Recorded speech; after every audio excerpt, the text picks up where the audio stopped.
Next Ram Gopal Varma గారి cinema, అదే మన కాంట్రవర్షియల్ డైరెక్టర్ అని, సెన్సేషనల్ డైరెక్టర్ అని, అద్భుతమైనటువంటి డైరెక్టర్ అని, శివ లాంటి ఒక కళాఖండాన్ని తీశారని, అలాంటి సినిమాలు చెప్తున్నటువంటి, అలాంటి గొప్ప గొప్ప సినిమాలు తీసినటువంటి గొప్ప డైరెక్టర్లు ఎంతోమంది ఉండగా కే విశ్వనాథ్ గారు కానీ, రాఘవేంద్రరావు గారు కావచ్చు, విశ్వనాథ్ ఫ్యామిలీ ఎంటర్టైన్మెంట్లో కుటుంబ కథ నేపథ్య చిత్రాలు తీసినటువంటి వాళ్ళు, లవ్ స్టోరీ తీసిన ఎంతోమంది, దాసనారాయణరావు గారు, రాఘవేంద్రరావు గారు,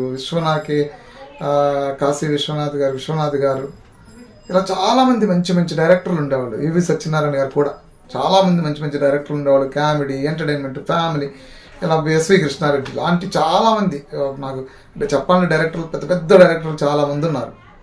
వీళ్ళందరూ కూడా మంచి మంచి సినిమా చేసేవాళ్ళు. విజయ నిర్మలా గారు కూడా, కృష్ణ గారు కూడా డైరెక్షన్ చేశారు. విజయ నిర్మలా గారు కూడా మంచి సినిమాలు తీశారు. సో ఇలాంటి మంచి డైరెక్టర్లు అందరూ కూడా చాలా గుర్తింపు ఉన్నటువంటి డైరెక్టర్లు మంచి సినిమాలు తీశారు. కానీ ఇప్పుడు కూడా వాళ్ళు పబ్లిసిటీని వాళ్ళు చక్కగా ఒక సినిమా ప్రజెంటేషన్ ఎలా చేస్తే ప్రజలు సినిమా థియేటర్కి వచ్చి చూస్తారో అలాగే చేసేవాళ్ళు తప్ప కాంట్రవర్సీ చేసేవాళ్ళు కాదు. అంటే అప్పుడు వాళ్ళకున్నటువంటి ఇవే ఈ వనరులు, ఇది మీడియా వనరులు కానీ ఇవన్నీ ఇతర వనరులు ఏవైతే ఉన్నాయో అవి చాలా తక్కువ పాడలు ఉండే. ఇంత విచ్చల మీడియా లేదు, ఇన్ని యూట్యూబ్ ఛానల్స్ లేవు, ఇంత పేటరీపోతున్నటువంటి సోషల్ మీడియా లేదు.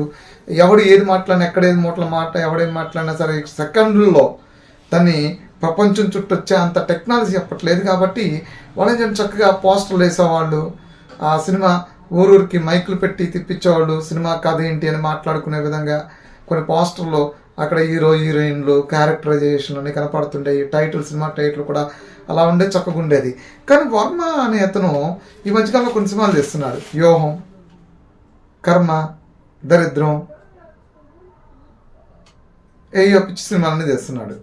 తోసిన టైటిల్స్ అన్ని కోస్తా, పొడుస్తా, మర్డర్ మిస్టరీలు, XXX, XX, WW డాట్లు, అలాంటి ఏ సర్టిఫికేట్ సినిమాలన్నీ తీసుకుంటూ పోతున్నాడు. అసలు ఆ సినిమాలో ఒరిజినల్ బయోపిక్స్ తీస్తున్నాడు. ముఖ్యమంత్రి లాంటి జగన్మోహన్ రెడ్డి వాళ్ళ ఫాదరు, అలాంటి వాడికి ఎవడన్నా ఈ ఫిలిం సర్టిఫికేట్ సినిమాలు తీసుకునే వాడికి వాళ్ళు వీళ్ళ బయోపిక్ సినిమాగా తీస్తుంటే వీళ్ళు దాన్ని ప్రమోషన్లు ఇస్తాం, మేము ఆ సినిమాని ఏపీ బైబుల్లో వేస్తాం, ఆ సినిమాకి మేము సపోర్ట్ ఇస్తాం, మేము మద్దతు ఇస్తాం, కొత్త సినిమాని మేము కొంటాం, ఆంధ్రప్రదేశ్లో దాన్ని అద్భుతంగా ఆడిస్తాం, అవసరమైతే టిక్కెట్లు రేట్లు పెంచుతాం, టిక్కెట్లు జనం కొనకపోతే మేమే ఉచితంగా టిక్కెట్లు ఇచ్చి ఆ సినిమా అందరికీ చూపిస్తాం, అందులో చాలా నిజాలు దాక్కుని ఏ సర్టిఫికేట్ సినిమాలు తీసుకునేవాడు ఏం అద్భుతాలు చేస్తాడు, ఏమంత గొప్ప కళాఖండాలు తీస్తాడు. శివ ఏమంత గొప్ప కళాఖండం, నరుక్కోవడం, పొడుచుకోవడం, పారిపోవడం, అదే కదా వీరనిజాన్ని పెంచడం, హీరోయిజాన్ని పెంచడం, అదే కదా సినిమా. అదే నా జాతీయ స్థాయిలో ప్రజలు ఏదైనా కొత్త వరవడిని సృష్టించే విధంగా ఉన్న సినిమా ఉందా?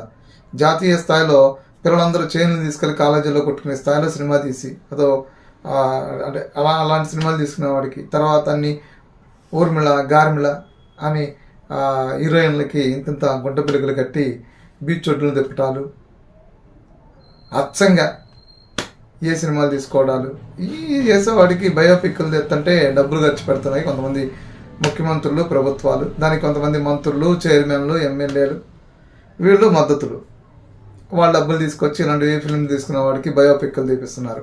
సో ఈ కాంట్రవర్సీ వర్మ మరో కొత్త సినిమా దిగిపోతున్నాడంట ఎన్నికల తర్వాత. ఈ సోదంతా ఎందుకు అయితే ఇప్పటివరకు అతను తీసిన సినిమాలు అలాంటి బయోపిక్లు తీయడానికి అయితే ఉపయోగపడ్డాయి, కానీ ఇది తీయడానికి అయితే మాత్రం ఉపయోగపడతారని చెప్తున్నారు. ఎందుకంటే ఆడు ఇప్పటివరకు తీసింది కూడా ఇలాంటి సినిమాలే.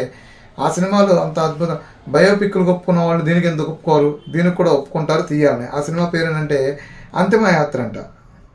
ఇదే సోషల్ మీడియాలో తిరుగుతున్నటువంటి పోస్ట్, ఇదేదో బాగుంది కదా అని చెప్పి నేను కూడా ఒక వీడియో చేద్దామని చేస్తున్నా. అంతిమయాత్ర, ఇది ఎన్నికల తర్వాత తీసే సినిమా అంట.